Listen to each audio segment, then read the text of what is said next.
नमस्कार दोस्तों, DK with GK तो बिहार स्पेशलिस्ट में आपका फिर से स्वागत है। ये हमारा साइंस सीरीज का वीडियो नंबर 10 है। इसमें हम फिर से जो है 30 प्लस क्वेश्चन को डिस्कस करेंगे। और एक गुड न्यूज़ है आपके लिए, अब मैं साइंस के साथ साथ जो है कुछ और सब्जेक्ट से रिलेटेड जो है वीडियो लाने वाला हूँ। जैसे कि आपका पॉलिटी हो गया और आपका जो है बिहार स्पेशल हो गया, जो बिहार के एग्ज़ामों के लिए बहुत इम्पॉर्टेंट है। तो अपने इस वीडियो को हम शुरू करते हैं। ये इन्फॉर्मेशन मैंने आपको बता दिया। अब आगे बढ़ते हैं।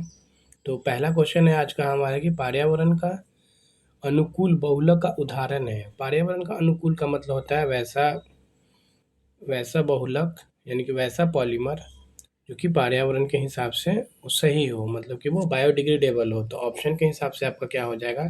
तो ऑप्शन के हिसाब से हो जाएगा ऑप्शन डी, यानी कि क्वेश्चन नंबर 1 का आंसर हो जाएगा आपका डी, सेलुलोज। सेलुलोज जो होता है आपका, ये आपका बायोडिग्रेडेबल या नेचुरल पॉलीमर है। तो ऐसा क्वेश्चन कभी पूछा जाता है कि इसमें से नेचुरल पॉलीमर कौन है, तो सेलुलोज आपका हो जाएगा। वहीं नायलॉन, बेकेलाइट, टेरिलिन, ये सब आपके जो है मेन मेड जो है पॉलीमर है, यानी कि बहुलक है।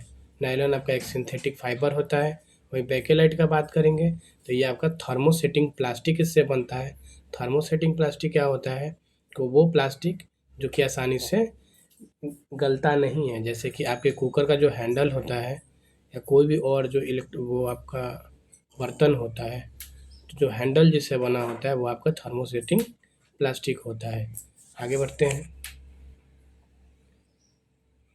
क्वेश्चन नंबर 2 का बात करेंगे कि परमाणु प्रतिक्रिया के दौरान जारी ऊर्जा को क्या कहा जाता है? तो इसका ऑप्शन हो जाएगा ए, यानी कि न्यूक्लियर एनर्जी। जब परमाणु अभिक्रिया के दौरान जो एनर्जी उत्पन्न होता है उसको कहते हैं न्यूक्लियर एनर्जी। दूसरा ऑप्शन है कि फ्यूज़न एनर्जी। तो ये एनर्जी कब निकलता है कि जब आपके जो है सन में जो एक्टिविटी होता है, सन में जो रिएक्शन होता है, जो हाइड्रोजन हाइड्रोजन जुड़ के हीलियम बनाते हैं, तो इसको फ्यूजन रिएक्शन कहते हैं। और इससे जो एनर्जी निकलता है उसको फ्यूजन एनर्जी कहते हैं। स्टार में भी सेम एक्टिविटी होता है, हाइड्रोजन हाइड्रोजन जो है आपके जुड़ते हैं। ऑप्शन क्वेश्चन नंबर 3 में बढ़ते हैं कि सौर सेल में प्रयोग किया जाने वाला प्रकाश को अवशोषित करने वाला सामग्री है।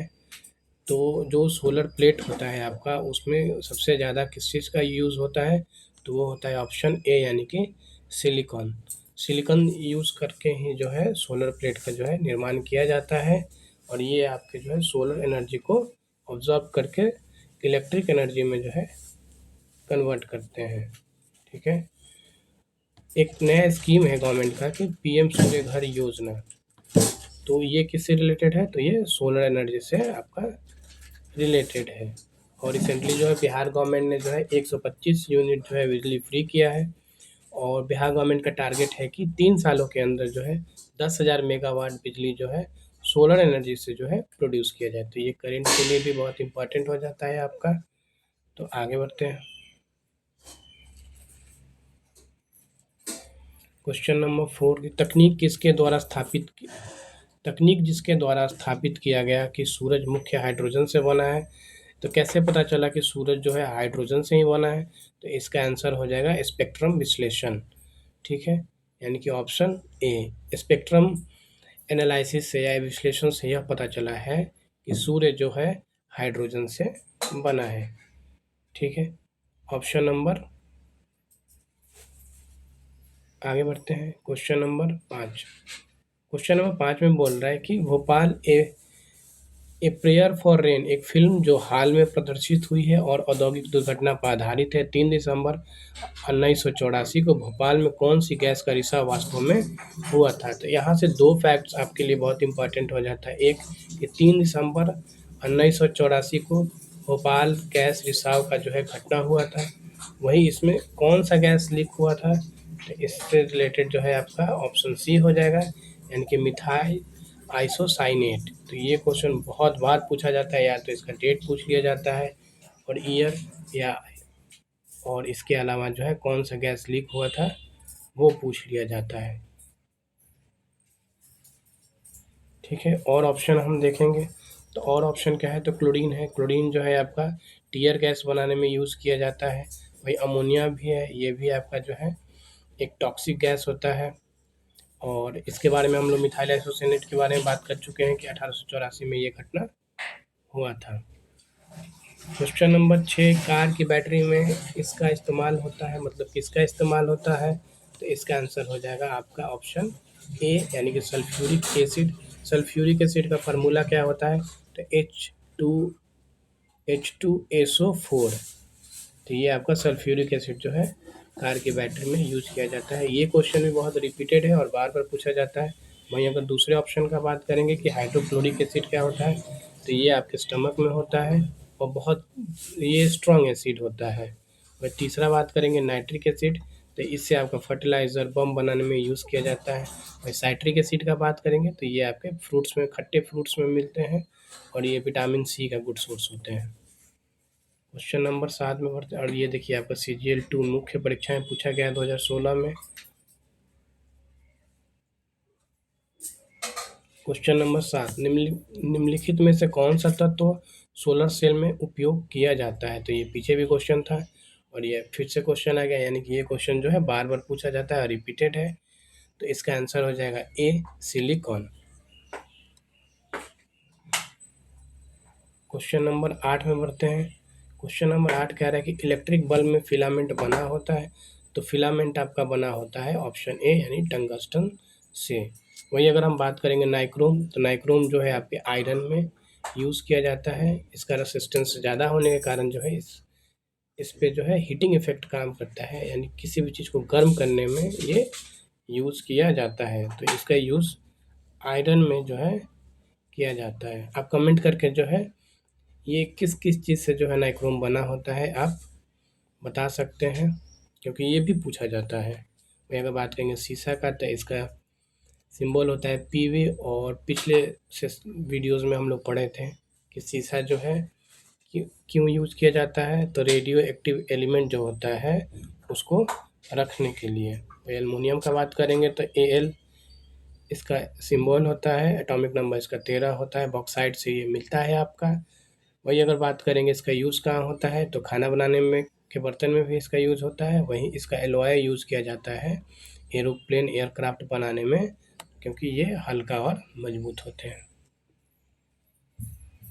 क्वेश्चन नंबर 9, साधारण नमक का रासायनिक नाम निम्नलिखित में से क्या है, तो साधारण नमक क्या होता है, तो साधारण नमक आपका होता है सोडियम क्लोराइड, यानी कि ऑप्शन सी। वही अगर कैल्शियम कार्बोनेट का बात करेंगे तो इसका फार्मूला होता है CaCO3। ठीक है, इसको संगमरमर भी कहते हैं। एक क्वेश्चन भी पूछा जाता है कि एसिड रेन के कारण जो स्टोन कैंसर जो होता है तो वो क्यों होता है, तो यही जो कैल्शियम कार्बोनेट वाला जो पत्थर है, तो एसिड रेन के कारण ये आपका जो है एसिड से रिएक्शन करके तो वो उसका जो है वाइट जो है वो पीला होने लगता है।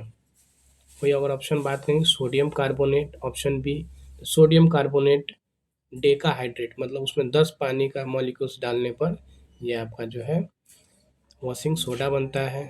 ठीक है, तो क्वेश्चन नंबर 10 में बढ़ते हैं। क्वेश्चन नंबर 10 कह रहे हैं कि प्लास्टर ऑफ पेरिस का रासायनिक नाम क्या है, तो प्लास्टर ऑफ पेरिस का रासायनिक नाम ऑप्शन देखते हैं। ए, कैल्शियम क्लोराइड नहीं, दूसरा बी, कैल्शियम नाइट्रेट नहीं, तीसरा सी, कैल्शियम सल्फेट हाइड्रेट। तो हाइड्रेट में यहाँ हाफ हाइड्रेट हो जाता है, मतलब आधा पानी का मॉलिक्यूल जो इसमें जुड़ा रहता है, तो इसका ऑप्शन हो जाएगा सी, यानी 10 का आंसर हो जाएगा सी। और वही अगर बात करेंगे कि जब इसमें 2 मॉलिक्यूल्स के पानी जुड़ जाते हैं तो उसको जिप्सम कहा जाता है, और जब आधा पानी के मॉलिक्यूल्स होते हैं तो उसको जो है प्लास्टर ऑफ पेरिस कहा जाता है। और ये जो है हड्डियों को जोड़ने में काम आता है और घर के जो है इंटीरियर डिजाइनिंग में भी इसका यूज़ किया जाता है। आगे बढ़ते हैं। देखिए ये भी CGL का ही क्वेश्चन है। क्वेश्चन नंबर 11, 3 तत्व जिनका उपयोग रासायनिक उर्वरक में सर्वाधिक होता है, तो इसका आंसर हो जाएगा आपका सी। और एक मिनट, इसका आंसर हो जाएगा सी, नाइट्रोजन, फास्फोरस और पोटेशियम। ये सोडियम की जगह पोटेशियम हो जाएगा, ये ठीक है, तो इसका आंसर हो जाएगा आपका सी। तो ये भी क्वेश्चन जो है रिपीटेड है और बार बार पूछा जाता है कि सबसे ज़्यादा उर्वरक में कौन सा तत्व यूज़ किया जाता है, तो नाइट्रोजन जैसे कि यूरिया, उसके बाद फास्फोरस और आपका जो है पोटेशियम, ये तीनों जो है सबसे ज़्यादा यूज़ किया जाता है। इनको शॉर्ट में PNK जो है कहते हैं। क्वेश्चन नंबर 12 में क्या है, तो किसी भी पेड़ की आयु ज्ञात की जाती है, मतलब किसी भी पेड़ का उम्र कितना है ये कैसे पता चलता है, तो इसके तने की गोलाई को देखकर जो रिंग बना होता है पेड़ में, उससे पता चलता है कि किसी पेड़ का उम्र जो है वो कितना है। और इसके अध्ययन को क्या कहते हैं, तो इसके अध्ययन को कहते हैं डेंड्रोक्रोनोलॉजी। ठीक है, तो ये भी क्वेश्चन पूछा जाता है कि पेड़ के उम्र नापने के अध्ययन को क्या कहते हैं, तो डेंड्रोक्रोनोलॉजी। ठीक है, क्रोनोलॉजी है यानी क्रोनोलॉजी, ये इससे आप ध्यान रख सकते हैं। क्वेश्चन नंबर 13 क्या है आपका, तो क्वेश्चन नंबर 13 में है, पहले यहाँ जो है जैसे क्वेश्चन शुरू हो रहा है तो वहाँ खाली स्थान है, यानी खाली स्थान पौधों को मिट्टी में गाड़ते हैं और फिर खाली स्थान है, ये 107 कुछ नहीं है। खाली स्थान पौधों के प्रकाश संश्लेषण का स्थल है। तो पौधों को मिट्टी में क्या रहता है, तो पौधे के मिट्टी में रहता है आपका जड़। और प्रकाश संश्लेषण कैसे कहाँ होता है, तो ये होता है पत्ता में। तो इसका आंसर हो जाएगा आपका सी, यानी कि जड़ और पत्ता। ठीक है, यानी पौधे का जड़ जो होता है वो मिट्टी में होता है, वही अगर पत्ता का काम क्या है तो वो फोटोसिंथेसिस करता है आपका। आगे बढ़ते हैं कि मानव शरीर की सबसे बड़ी ग्रंथि क्या है, तो मानव शरीर की सबसे बड़ी ग्रंथि जो है वो आपका लीवर है। लीवर का और क्या काम है, तो लीवर से ही जो है आपका बाइल जूस बनता है, यानी कि पित्त बनता है। और पित्त रखा कहा जाता है, तो उसको जो है पित्ताशय में, जिसको कि बाल ग्लैडर कहते हैं। ये सब क्वेश्चन जो है बार बार पूछा जाता है। वही ऑप्शन ए का बात करेंगे तो पैनक्रियाज। तो पैनक्रियाज क्या काम क्या है, तो ये इंसुलिन प्रोड्यूस करता है और हमारे बॉडी में जो है शुगर को जो है कंट्रोल करके रखता है। इंसुलिन की कमी के कारण जो है शरीर में जो है शुगर बढ़ जाता है। ठीक है, वही पिट्यूटरी ग्लैंड का बात करेंगे तो ये जो है इसको मास्टर ग्लैंड भी कहते हैं। थायराइड का अगर बात करेंगे तो थायराइड जो है आपका एक बीमारी होता है। क्वेश्चन नंबर 15 की प्रकाश संश्लेषण की क्रिया कहाँ होती है, तो पीछे हम लोग क्वेश्चन में डिस्कस किए कि प्रकाश संश्लेषण कहाँ होता है, तो प्रकाश संश्लेषण जो है पत्ता में होता है। ठीक है, कैसे होता है प्रकाश संश्लेषण, इसका क्या केमिकल फार्मूला होता है, तो कार्बन डाइऑक्साइड और हाइड्रोजन दोनों मिलते हैं तो और सूर्य के प्रकाश में आपका जो है प्रकाश संश्लेषण होता है। इससे बनता क्या है, तो ग्लूकोज प्लस ऑक्सीजन गैस आपका जो है बनता है। प्रकाश संश्लेषण हमेशा आपका जो है दिन में होता है, जिसके लिए सनलाइट की आवश्यकता होती है। पौधे में क्या, पत्ता में क्या पाया जाता है, तो क्लोरोप्लास्ट पाया जाता है। तो ये भी क्वेश्चन पूछा जाता है किसकी मदद से जो है आपका प्रकाश संश्लेषण होता है, तो क्लोरोप्लास्ट की मदद से जो है प्रकाश संश्लेषण होता है। और इसमें कौन सा एलिमेंट मिलता है आपका, तो ये मैग्नीशियम मिलता है, जिसको शॉर्ट में Mg कहते हैं। क्वेश्चन नंबर 16 है कि मानव शरीर की सबसे लंबी हड्डी कौन सी है, तो सबसे लंबी हड्डी जो है वो जांघ की है। ठीक है, इसका नाम क्या है, तो इसका नाम है फीमर। और ये सबसे स्ट्रॉन्गेस्ट बोन होता है हमारे शरीर में। ठीक है, लेकिन अगर स्ट्रॉन्गेस्ट पार्ट का बात करेंगे तो दांत का एनामेल होता है, जो कि वो सबसे स्ट्रॉन्गेस्ट होता है। क्वेश्चन नंबर 17 की चावल का दाना क्या है, तो चावल का दाना जो है आपका एक बीजीय फल है। अगर इंग्लिश में बात करेंगे तो एक मोनोकोटिलेडन आपका जो है सीड है। इसमें दो दाल नहीं बनते हैं, जैसे आप चना लेंगे तो इसमें दो दाल बनते हैं, वही अगर आप चावल लेंगे, गेहूँ लेंगे तो उसमें आपका एक ही वो बनता है दाल। कोटिलेडन एक ही होता है, ये बाइकोटिलेडन नहीं, ये मोनिकोटिलेडन होता है, यानी कि एक बीजीय। ठीक है, क्वेश्चन नंबर 17 है, किस पौधे में बीज होता है लेकिन फल नहीं होता है? तो इसका आंसर हो जाएगा साइकस, यानी कि ऑप्शन डी। निम्न में से किस पौधे का फल भूमि के नीचे पाया जाता है?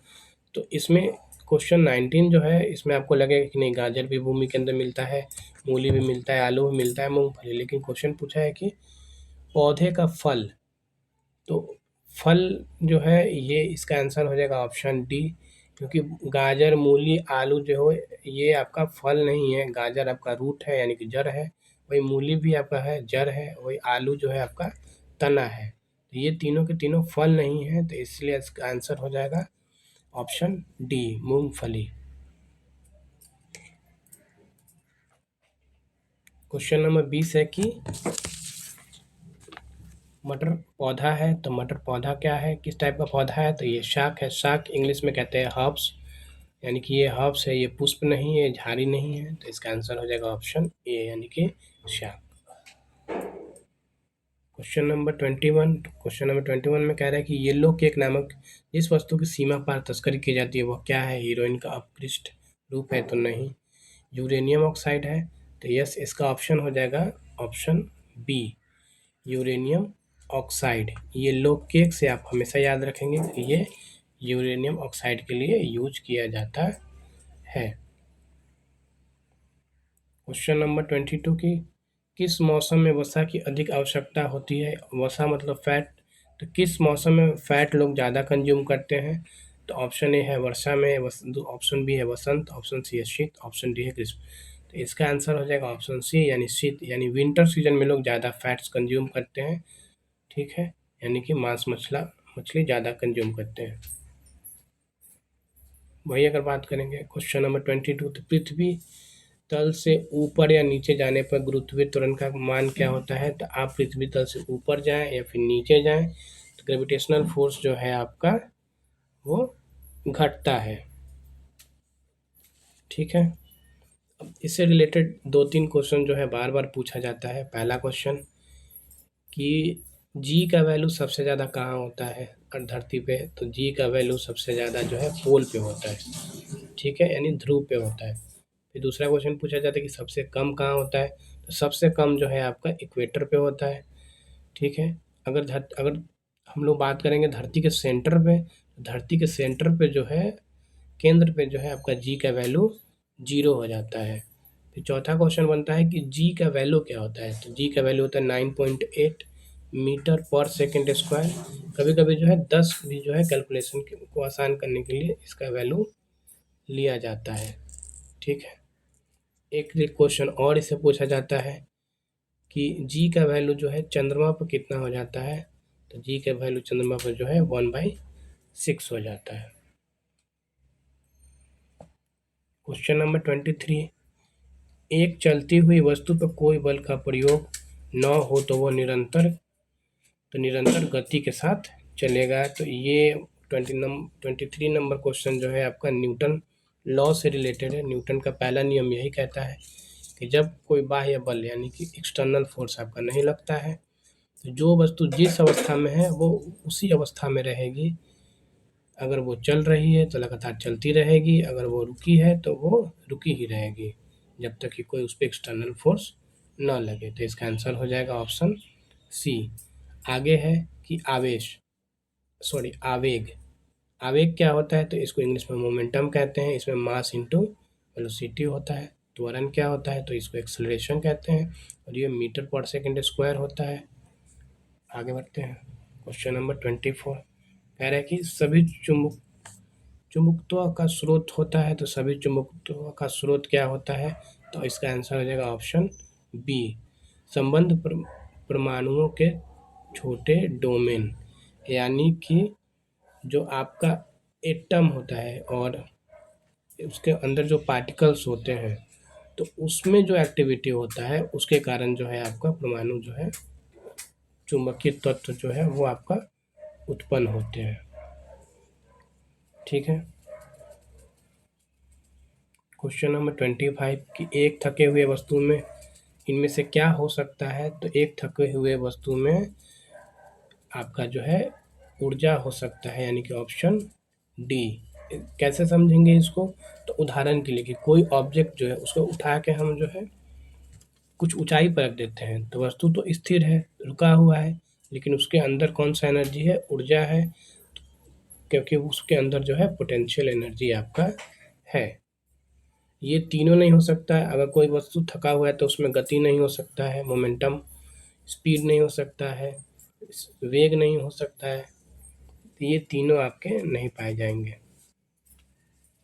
क्वेश्चन नंबर 26 कि प्रकाश का वेग पहली बार किसने खोजा था? तो ये भी क्वेश्चन बहुत इंपॉर्टेंट है और बार बार पूछा जाता है।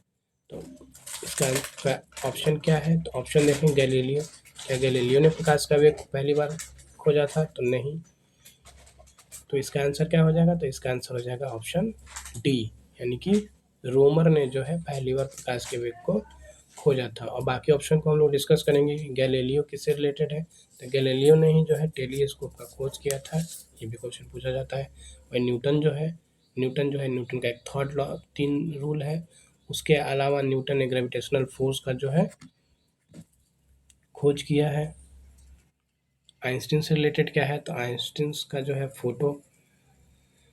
फोटोवोल्टाइक सेल से रिलेटेड इनका जो है इन्वेंशन है, वही आइंस्टीन ने है। E=mc² का जो है फार्मूला दिया है। क्वेश्चन नंबर 27 कि इनमें से कौन सा स्वाभाविक रूप से मिलने वाला बहुलक है? स्वाभाविक रूप से मिलने वाला बहुलक यानी कि जो नेचुरली मिलता है, तो वो आपका ऑप्शन हो जाएगा सी, आपका स्टार्च। क्वेश्चन नंबर 28 कि प्राथमिक रंग नहीं है, तो प्राथमिक रंग इनमें से कौन नहीं है? तो ऑप्शन डी हो जाएगा, पीला। तो दूसरा क्वेश्चन इससे बनता है कि आपका जो रेनबो होता है, तो पूछ लिया जाता है उसमें कि पट्टी, जो रेनबो का जो पट्टी बनता है, तो सबसे ऊपर कौन सा कलर होता है, सबसे नीचे कौन सा कलर होता है, बीच में कौन सा कलर होता है? तो उसके लिए आपको एक फार्मूला याद करना होता है, विबग्योर। विबग्योर क्या होता है? तो VIBGYOR, विबग्योर। ठीक है, तो ये आपका फार्मूला हो जाता है। इसको जब याद करेंगे तो इससे आपका काम जो है बन जाएगा। V for violet, I for indigo, B for blue, G for green, Y for yellow, O for orange, R for red. तो पूछा जाता है कि बीचों बीच कौन सा कलर बनता है? तो ये आपका ग्रीन बनता है। तो 28 का आंसर हो जाएगा ऑप्शन डी, पीला। लाल, ब्लू और हरा ये आपके प्राइमरी कलर हैं। क्वेश्चन नंबर 3 है कि पानी के नीचे एक पनडुब्बी से पानी का सतह पर वस्तुओं को देखने के लिए किस साधन का प्रयोग किया जाता है? तो ये जो है आपका ऑप्शन सी हो जाएगा, पेरिस्कोप होता है। पेरिस्कोप जो है रिफ्लेक्शन के फार्मूला पे जो है काम करता है। ठीक है, ये आपका एक जेड जेड शेप का जो है एक इंस्ट्रूमेंट होता है, जो पनडुब्बी से देखने में यूज़ किया जाता है कि बाहर में क्या है और क्या एक्टिविटी चल रहा है। क्वेश्चन नंबर 30 है कि जूल किसकी इकाई है? तो जूल जो है आपका ऊर्जा की इकाई है। इससे रिलेटेड और क्या बनता है? तो ऊर्जा का एक और इकाई होता है जिसको कहते हैं अर्ज। 10 के पावर 7 इक्वल टू 1, 10 के पावर 7 अर्ज इक्वल टू 1 जूल होता है। ठीक है, वही अगर तापमान का बात करेंगे तो ये टेम्परेचर, इसका एसआई यूनिट जो है केल्विन होता है। प्रेशर का बात करेंगे तो प्रेशर का जो है पास्कल होता है। और प्रेशर का फार्मूला क्या होता है? तो फोर्स बाय एरिया।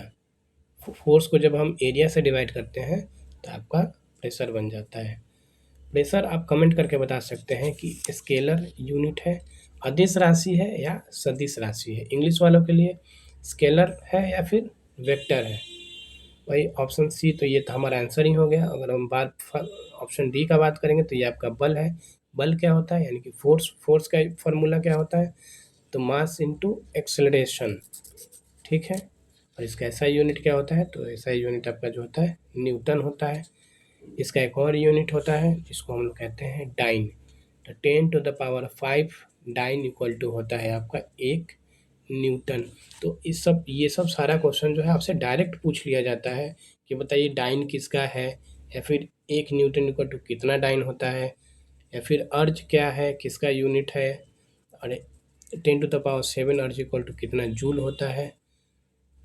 तो ये सारा क्वेश्चन जो है, ये सारे जो मैं डिस्कस कर रहा हूँ, ये सारा क्वेश्चन पूछा हुआ है, कहीं ना कहीं जो है आपका ये क्वेश्चन पूछा हुआ है। तो आप जब एग्ज़ाम में जाएंगे तो आपको पता चलेगा कि ये सारा क्वेश्चन जो है कहीं ना कहीं पूछा गया है या फिर पूछा जाएगा। तो आप वीडियो को देखते रहिए, और इस चैनल पे जो है GK with DK the Bihar specialist पे और भी सब्जेक्ट के आपके जो है वीडियोस आएंगे धीरे धीरे। मैं लगातार मेहनत कर रहा हूँ, क्योंकि मैं वन मैन आर्मी हूँ, खुद से ही सारा काम करना पड़ता है। तो मैं अब कोशिश करूँगा कि इस पे जो है आपका पॉलिटी का और उसके साथ साथ जो है बिहार स्पेशल, क्योंकि बिहार के एग्ज़ाम के लिए बिहार स्पेशल बहुत इंपॉर्टेंट होता है, छोटा टॉपिक होता है। तो इस पे भी हम लोग प्रीवियस ईयर्स क्वेश्चन जो ही शुरू करेंगे। अगर आप बोलेंगे तो इस पे जो है थ्योरेटिकल बेस जो है, जो कुछ इंपॉर्टेंट टॉपिक है जिसको पढ़ाना होता है, उस पे भी हम बात कर सकते हैं। तब तक के लिए धन्यवाद। जय हिंद।